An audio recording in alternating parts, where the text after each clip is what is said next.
Análise internacional agora, neste Now às 9 com Daniela Nunes e Tomé Ribeiro Gomes. Muito bom dia aos dois. Bom dia. Vou começar por ti, Daniela. Já vamos olhar mais concretamente aqui para Miami, mas para já Putin que diz estar disponível para dialogar com Macron. Falta saber em que moldes. Estamos aqui perante uma mudança de atitude por parte do Kremlin ou nem por isso, na tua opinião? Olá, bom dia para vocês e também para quem nos vê e ouve. Olha, eu acho que nós estamos, quer do lado do Kremlin, quer do lado do governo ucraniano, nós estamos agora numa fase, sobretudo, de controle de riscos.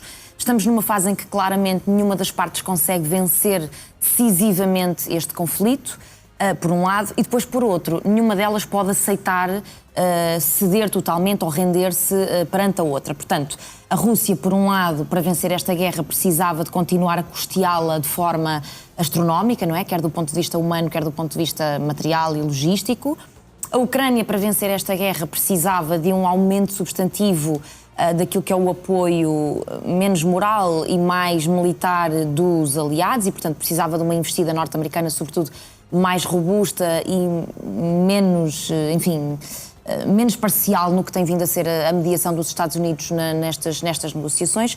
E, por outro lado, a Europa não quer uma derrota ucraniana, como é evidente, pelas razões que são óbvias e que temos vindo aqui a discutir, mas também não quer dosear de tal forma esse apoio que ele possa vir a desencadear uma confrontação direta com Moscovo. Portanto, em relação à posição de Moscovo, Zelensky parece-me mais cético e eu também. Aliás, aquilo que foram as declarações do Witkoff depois destas negociações nos Estados Unidos não tem nada a ver com aquilo que é a percepção de Zelensky sobre a posição de Putin e sobre o caminho que está, o rumo que estas conversações estão a tomar. Para Zelensky, obviamente, os sinais vindos de Moscovo são negativos e não trazem nada de positivo para a assinatura de alguma forma de acordo, seja ele um armistício ou alguma forma de paz, enfim, menos sólida do que aquilo que será uma paz depois do conflito cessar, portanto, no terreno, na guerra propriamente dita, mas os americanos acham que estas conversações foram úteis e produtivas. Portanto, há claramente um desalinhamento naquilo que estas duas partes, Ucrânia e o mediador norte-americano, consideram ser produtivo. Provavelmente para os Estados Unidos produtivo é conseguir manter canais diplomáticos abertos, como de resto está a acontecer. Para a Ucrânia, produtivo seria que esses canais, para além de abertos, surtissem algum efeito na prática. O que não temos estado a ver. O que não temos estado a ver. No terreno. Tomé, Macron pode aqui surgir como um mediador, enfim, e de certa forma como um pivô no contexto europeu? Sim, é possível. A Europa tem tido este problema de ser muito difícil entrar em negociações quando uma das partes são os Estados Unidos liderados por Trump e quando surge um novo plano, como aquele que apareceu aqui há umas semanas, o plano dos 28 pontos, os famosos 28 pontos, que parecia desenhado principalmente pela Rússia. Poucas eram as questões naquele plano que não convinham à Rússia. E estávamos todos muito preocupados porque a Europa parecia estar de fora. No entanto, com Trump é preciso fazer isto com alguma delicadeza e parece agora que a Europa já está a ser ouvida nestas negociações e, na prática, o plano que está agora em cima da mesa, não sabemos exatamente qual é, mas já não tem nada a ver com aqueles 28 pontos. Agora, Macron, neste cenário, tenta colocar-se aqui como o ponta de lança da Europa, principalmente com esta abertura a Moscovo, que é muito interessante. Achar que é preciso falar com Putin, que é algo que não tem acontecido e a própria abertura do lado de Moscovo, para negociar com os europeus. Não me surpreende muito, porque Putin tem tido vontade de falar, o que não quer dizer que tenha vontade de ceder ou de acabar a guerra nos moldes em que ela está agora. Portanto, Putin continua a ter, parece-me, uma postura bastante maximalista, ou seja, os objetivos de Putin continuam a ser controle da Ucrânia. Não necessariamente o controle de todo o território da Ucrânia, mas o controle da política ucraniana, ou seja, garantir que a Ucrânia não cai na esfera de influência europeia, mas sim fica na esfera de influência de Moscovo. Portanto, Putin tem, no fundo, empatado, certo? Tem entrado nestas negociações sempre e ele refere-se novamente, agora há pouco tempo, ao entendimento que teve com Trump no Alasca. Aparentemente não houve entendimento nenhum, certo? Mas Putin tem interesse em parecer que está interessado em terminar a guerra. E tem algum interesse específico ao envolver Emmanuel Macron em concreto? Não sei se terá. Acho que aqui a ideia é parecer que está de braços abertos, portanto, conversar com com toda a gente. Talvez Macron será um pouco diferente de Merz. Merz ou seja, o chanceler da Alemanha, tem-se afirmado aqui como uma parte europeia bastante extremista, vá contra a Rússia, talvez por a Alemanha ter sido a grande enganada, por assim dizer, do consulado de Putin, porque teve a dependência energética em relação à Rússia e a chanceler Merkel foi acreditando que o que era preciso era incluir Putin no concerto das nações, vá.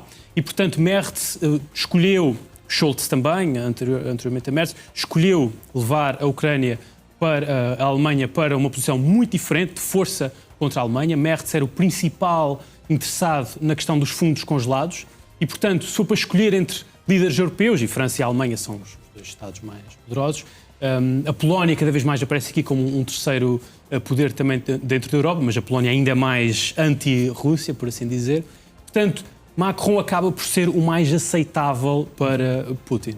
Olhando aqui de novo em concreto agora para Miami, para estes encontros que houve este fim de semana nos Estados Unidos, houve aqui encontros separados. Achas que este formato indireto pode ter algum potencial? Já vimos Zelensky a dizer que vê sinais negativos, o Witkoff diz que são reuniões muito produtivas. O que é que pode realmente sair daqui? Olha, eu acho, para responder à primeira parte da tua pergunta, não vejo nada de muito positivo. Para já o que seria positivo para mim seria que ambas as partes, Rússia e Ucrânia, reconhecessem de igual modo que é necessário sentarem-se à mesa frente a frente uma com a outra. Até aqui só a Ucrânia tem vindo a frisar e a sublinhar muito particularmente essa necessidade. Putin tem, desculpa-me o termo, tem-se esquivado permanentemente dessa necessidade que de resto revela como é que ele está perante este conflito, não é? Ele, para além daquilo que o Tomé estava a dizer em relação às perspectivas maximalistas, ele tem em relação à Ucrânia um sentimento de domínio e de paternalismo que fazem com que ele ache que nem sequer é possível conversar com a Ucrânia. É preciso um mediador adulto, que são os Estados Unidos.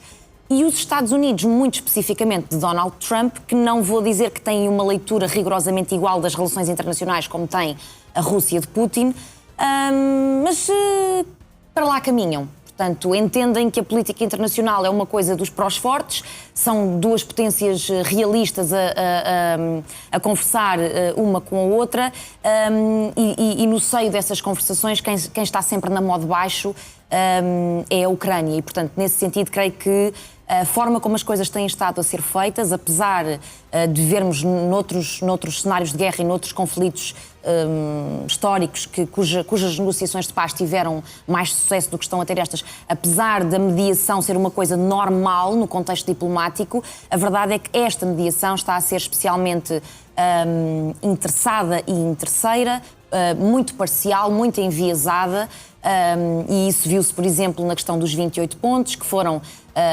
enfim, alegadamente um plano desenhado pelos russos, mas com assinatura norte-americana, portanto não houve a preocupação de o trabalho que fez depois a União Europeia e os aliados de escrutinar aqueles pontos e dizer, não, nem pensar, há aqui questões que algumas podem ser negociadas, ainda que dentro do universo do absurdo, algumas podem ser negociadas, mas há outras que, quer dizer, nem pensar. E houve ali um conjunto de cortes que foi feito por parte dos aliados.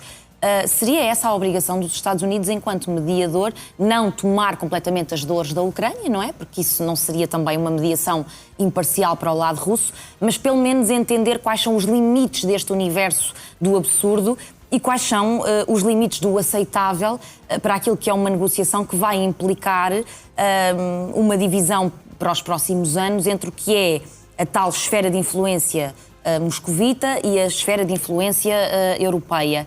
E, portanto, se as coisas são deixadas à mercê da Rússia agora nesta linha da frente do Donbass, quer dizer, daqui a um ano, ou 2, ou 3, ou 10, não sabemos quanto tempo, esse é um problema que vai bater à porta dos bálticos, sim, dos polacos. E o que é certo é que esta guerra parece estar para demorar até quando vemos financiamentos há 2 anos por parte da União Europeia. Não estão exatamente preocupados com as repercussões que esta mediação péssima que está a acontecer possa vir a ter para a Europa, porque nós estamos do outro lado do Atlântico, somos, enfim, um planeta distante e cujas problemáticas associadas à guerra não vão diretamente bater à porta dos Estados Unidos.